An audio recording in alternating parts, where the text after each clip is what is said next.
अयोध्या दरबार में। 22 जनवरी के आए राम जी अयोध्या दरबार में। जनता पूरा दस दिन छपता अखबार में। अरे जनता पूरा दस दिन छपता अखबार में।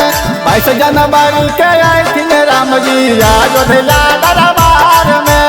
22 जनवरी के आए राम दरबार में।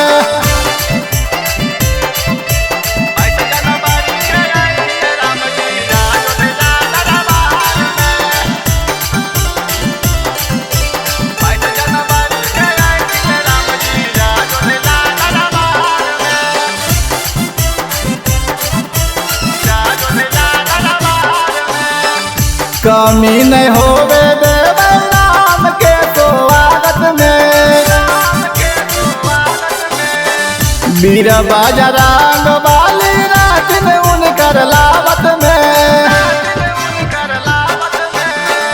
कमी नहीं होवे देवे राम के स्वागत में। वीर बजरंग बाली रातिन उनकर लावत में। वीर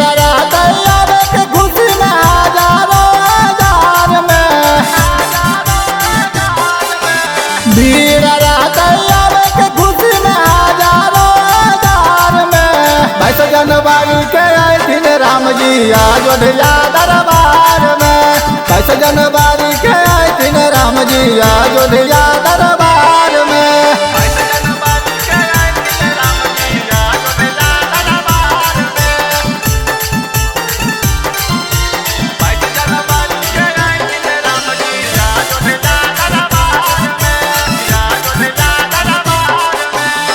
मनैबै दिवाली जहिया आइथिन राजा राम जी।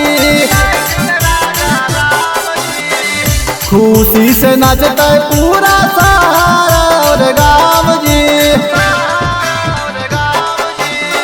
मनैबै दिवाली जहिया आइथिन राजा राम जी। खुशी से नचते पूरा शहर और गाँव जी। भीड़ रहता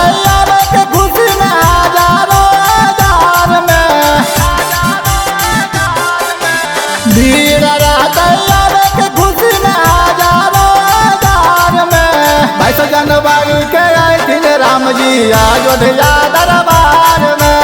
22 जनवरी के आए राम जी अयोध्या